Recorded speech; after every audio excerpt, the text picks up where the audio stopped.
بسم اللہ الرحمن الرحیم الحمد للہ رب العالمین والصلاة والسلام علی نبینا محمد وآلہ وصحبہ اجمعین واشہد ان لا الہ الا اللہ وحدہ لا شریک لہ واشہد ان محمدا عبدہ ورسولہ اما بعد۔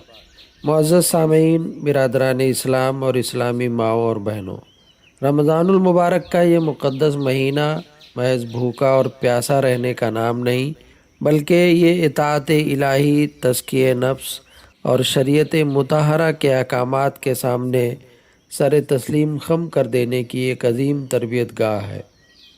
ایک سچا مومن وہ ہے جو نہ صرف محبت اور خشوع کے ساتھ عبادت کرتا ہے بلکہ اپنی عبادت کو علم کی روشنی سے منور بھی کرتا ہے، تاکہ اس کا کوئی عمل جہالت کی تاریکی کی نظر نہ ہو جائے۔ آج کی اس نشست میں ہم ان روزمرہ اور جدید فقہی مسائل پر گفتگو کریں گے جن کا سامنا آج کے اس ترقی یافتہ اور بسا اوقات بیماریوں سے گھرے ہوئے دور میں کثرت سے ہوتا ہے۔ یہ وہ مسائل ہیں جنہیں اصطلاح شرع میں عموم بلوہ کہا جاتا ہے، یعنی جن سے ہر خاص و عام کا واسطہ پڑتا ہے۔ ہم کتاب و سنت کی روشنی میں اور ہمارے جلیل القدر سلفی ائمہ کی بصیرت افروز آرا کی روشنی میں ان مسائل کو سمجھیں گے۔ یہ مسائل اس بات کا منہ بولتا ثبوت ہے کہ ہمارا دین کس قدر وسعت، نرمی اور اعتدال پر مبنی ہے۔ اللہ رب العزت کا ارشاد گرامی ہے، یرید اللہ بکم الیسر ولا یرید بکم العسر۔ اللہ تمہارے ساتھ آسانی کا ارادہ رکھتا ہے اور تمہارے ساتھ سختی کا ارادہ نہیں رکھتا۔ اسی طرح سیدنا ابو ہریرہ رضی اللہ عنہ سے مروی ہے کہ نبی کریم صلی اللہ علیہ وسلم نے فرمایا، ان الدین یسر ولن یشاد الدین احد الا غلبہ۔ بلا شبہ دین آسان ہے، اور جو شخص دین میں سختی پیدا کرے گا تو دین اس پر غالب آ جائے گا۔ حضرات گرامی، دور حاضر میں علاج معالجے کے نت نئے طریقے ایجاد ہو چکے ہیں۔ بہت سے روزے دار اس کشمکش میں مبتلا رہتے ہیں کہ فلاں دوا یا طریقے علاج سے ان کا روزہ ٹوٹے گا یا نہیں۔ اس حوالے سے کبار علماء کی تحقیق کی روشنی میں چند بنیادی اور کثرت سے پوچھے جانے والے مسائل پیش خدمت ہیں۔ نمبر 1، آنکھ اور کان کے قطروں کا استعمال۔ اگر کوئی روزے دار اپنی آنکھ یا کان میں دوا کے قطرے ڈالے تو اس سے اس کا روزہ فاسد نہیں ہوتا۔ اس کی عقلی اور شرعی دلیل یہ ہے کہ آنکھ اور کان کے قطرے عرف عام میں کھانا یا پینا نہیں کہلاتے، اور نہ ہی شریعت کی زبان میں انہیں غذا تسلیم کیا گیا ہے۔ مزید یہ چیزیں ایسے راستے سے داخل ہوتی ہیں جو عام طور پر کھانے پینے کا راستہ نہیں ہے۔ تاہم احتیاط کے تقاضے کو مد نظر رکھتے ہوئے اگر کوئی شخص ان قطروں کا استعمال رات کے وقت تک مؤخر کر لے تو یہ اس کے دین کے لیے زیادہ محتاط اور بہتر عمل ہے۔ نمبر 2، انجیکشن کا شرعی حکم۔ یہ ایک انتہائی اہم مسئلہ ہے۔ شیخ ابن عثیمین رحمہ اللہ نے اس کی نہایت شاندار اور دو ٹوک تقسیم فرمائی ہے۔ آپ کے نزدیک روزے کی حالت میں لگائے جانے والے انجیکشن 2 قسم کے ہیں۔ پہلی قسم وہ انجیکشن جن کا مقصد جسم کو غذا فراہم کرنا ہو اور وہ کھانے پینے کا متبادل بن جائے، جیسے گلوکوز کی ڈرپ وغیرہ۔ یہ روزے کو توڑ دیتے ہیں اور روزے دار کے لیے ان کا استعمال جائز نہیں۔ دوسری قسم وہ انجیکشن جو غذا کا کام نہیں دیتے بلکہ محض درد، بخار یا کسی اور بیماری کے علاج کے لیے لگائے جاتے ہیں، یہ روزہ نہیں توڑتے۔ اسی اصول کے تحت پنسلین یا بخار کے خلاف لگائے جانے والے انجیکشن روزے دار کے لیے بالکل جائز ہیں، کیونکہ یہ نہ تو کھانا پینا ہے اور نہ ہی ان کے معنی میں آتے ہیں۔ نمبر 3، غرارے کی دوا اور سپوزیٹریز کا استعمال۔ بسا اوقات گلے کی خرابی میں ڈاکٹر غرارے تجویز کرتا ہے۔ اگر روزے دار کو اس کی شدید حاجت ہو تو دوا کے ذریعے غرارے کرنے میں کوئی حرج نہیں، بشرطے کہ وہ دوا حلق سے نیچے نہ اترے۔ اسی طرح شیخ ابن عثیمین رحمہ اللہ فرماتے ہیں کہ روزے دار کے لیے مقاط کے راستے استعمال ہونے والی ادویات کے استعمال میں کوئی مذائقہ نہیں، کیونکہ یہ بھی نہ تو کھانا پینا ہے اور نہ ہی ان کے حکم میں آتی ہے۔ نمبر 4، مرہم اور ٹیوب کا استعمال۔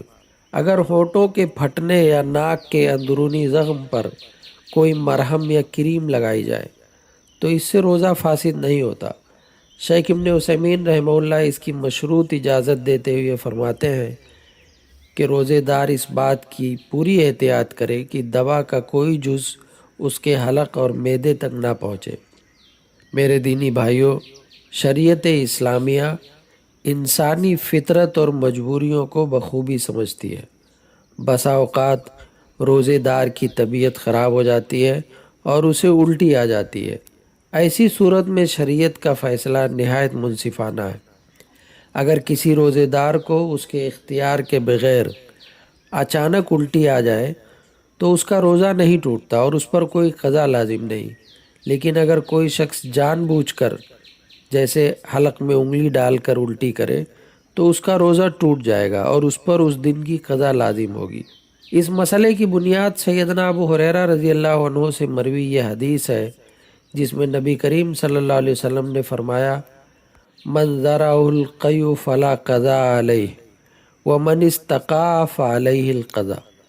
جس پر الٹی غلبہ پالے تو اس پر کوئی قضا نہیں، اور جو شخص جان بوجھ کر الٹی کرے تو اس پر قضا لازم ہے۔ یہ ہے اس دین کی وسعت جو بندے کو اس کی اطاعت سے زیادہ تکلیف نہیں دیتا۔ اسلامی ماؤں اور بہنوں، دین اسلام نے خواتین کی عزت، ان کی تکلیفوں اور ان کی صحت کا بھرپور خیال رکھا ہے۔ ایک عورت جو حاملہ ہے یا وہ ماں جو اپنے بچے کو دودھ پلا رہی ہے، اگر ان دونوں کو روزہ رکھنے میں اپنی جان یا اپنے بچے کی جان کے حوالے سے شدید مشقت کا سامنا ہو یا نقصان کا خوف ہو تو شریعت کی نظر میں ان کا حکم مریض والا ہے۔ یہ خواتین بعد میں روزوں کی قضا دیں گی یا دائمی مریض کی طرف فدیہ ہی کافی ہوگا؟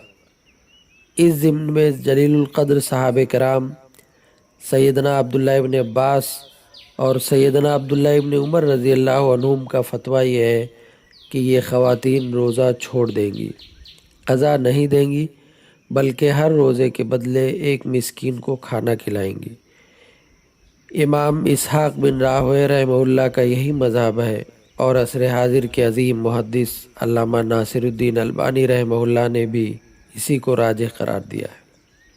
بہت سی خواتین یہ سوال کرتی ہیں کہ کیا روزے کی حالت میں آنکھوں میں سرما لگانا، بالوں میں مہندی لگانا یا چہرے پر میک اپ کا استعمال جائز ہے؟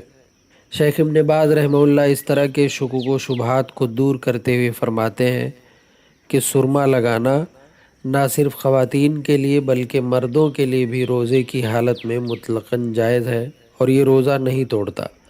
اسی طرح صابن سے نہانا، تیل لگانا اور جسم کے ظاہری حصے پر استعمال ہونے والی دیگر اشیاء جیسے مہندی اور میک اپ وغیرہ بھی روزہ فاسد نہیں کرتا، کیونکہ ان کا تعلق معدے سے نہیں بلکہ جسم کے ظاہری حصے سے ہے۔ میرے بھائیوں، اللہ کے رسول صلی اللہ علیہ وسلم کو خوشبو بہت پسند تھی۔ سیدنا انس بن مالک رضی اللہ عنہ فرماتے ہیں کہ نبی کریم صلی اللہ علیہ وسلم نے فرمایا، حبب الی من الدنیا النساء والطیب وجعل قرۃ عینی فی الصلاۃ۔ دنیا کی چیزوں میں سے عورتیں اور خوشبو میرے لیے محبوب بنا دی گئی ہیں اور میری آنکھوں کی ٹھنڈک نماز میں رکھی گئی ہے۔ روزے کی حالت میں بھی شریعت نے ہمیں اس پاکیزہ نعمت سے محروم نہیں کیا۔ شیخ ابن باز رحمہ اللہ اس کی وضاحت کرتے ہوئے کہتے ہیں کہ روزے دار کے لیے دن کے وقت ہر قسم کا عطر، کلونیا، عود کا تیل اور بخور استعمال کرنا بالکل جائز ہے۔ البتہ اس میں ایک بہت اہم احتیاط لازم ہے۔ اگر کوئی شخص بخور یعنی سلگتی ہوئی لکڑی یا لوبان استعمال کر رہا ہے تو اسے اس کا دھواں اپنے حلق میں نہیں کھینچنا چاہیے، کیونکہ بخور کا دھواں ایک ٹھوس مادہ رکھتا ہے۔ جو سانس کے راستے اگر حلق اور معدے تک پہنچ جائے تو روزہ ٹوٹنے کا سبب بن سکتا ہے۔ یعنی خوشبو سونگھنا جائز ہے، لیکن دھوئیں کو جان بوجھ کر حلق میں اتارنا ممنوع ہے۔ حضرات گرامی، آج کی اس علمی نشست میں ہم نے روزے سے متعلق ان 10 اہم مسائل کو سمجھا جو محققین سلفی علماء کے فتاویٰ کی روشنی میں بیان کیے گئے ہیں۔ ان مسائل کا خلاصہ یہ ہے کہ آنکھ اور کان کے قطرے، غیر غذائی انجیکشن، مرہم اور سپوزیٹریز روزے کو نہیں توڑتے۔ بے اختیار آنے والی الٹی معاف ہے، جبکہ جان بوجھ کر الٹی کرنا روزہ توڑ دیتا ہے۔ حاملہ اور دودھ پلانے والی مائیں مشقت کے وقت فدیہ دیں گی۔ سرما، صابن، مہندی اور جسم کے ظاہری حصوں کی آرائش سے روزہ متاثر نہیں ہوتا۔ خوشبو اور عطر کا استعمال مباح ہے، تاہم بخور کے دھوئیں کو حلق میں اتارنے سے گریز لازم ہے۔ میرے بھائیوں اور بہنوں، دین کی سمجھ حاصل کرنا اللہ کی عظیم ترین نعمتوں میں سے ایک ہے۔ سیدنا معاویہ رضی اللہ عنہ سے روایت ہے کہ رسول اللہ صلی اللہ علیہ وسلم نے فرمایا، من یرد اللہ بہ خیرا یفقہہ فی الدین۔ اللہ تعالی جس کے ساتھ بھلائی کا ارادہ فرماتا ہے اسے دین کی سمجھ عطا کر دیتا ہے۔ آئیے آج اپنے رب سے یہ پختہ عہد کریں کہ ہم اپنی عبادات کو جہالت، توہمات اور سنی سنائی باتوں پر استوار کرنے کے بجائے خالص کتاب و سنت کے مستند علم اور علماء ربانیین کی رہنمائی میں ادا کریں گے۔ اپنے درپیش مسائل میں شکوک و شبہات کا شکار ہونے کے بجائے راسخین فی العلم سے رجوع کرنے کی مبارک روش اپنائیں گے۔ ہم بارگاہ الہی میں دستے بدعا ہیں، اے ہمارے پروردگار، ہمیں دین کی صحیح سمجھ اور منہج سلف پر استقامت عطا فرما۔ ہمارے روزوں کو، ہمارے قیام کو اور ہماری تمام عبادات کو شرف قبولیت سے نواز۔ اے اللہ، جن فقہی رعایتوں اور آسانیوں کو تو نے اپنی کمال رحمت سے ہمارے لیے مقدر فرمایا ہے، ہمیں انہیں شکر کے ساتھ اپنانے کی توفیق دے، اور ہمیں ہر قسم کے غلو، افراط و تفریط اور جہالت سے محفوظ فرما۔ جو بیمار ہیں انہیں شفائے کاملہ عاجلہ عطا فرما، اور جو اس ماہ مقدس کی برکات سمیٹ رہے ہیں ان کے ایمان و ایقان میں بے پناہ اضافہ فرما۔ وآخر دعوانا ان الحمد للہ رب العالمین۔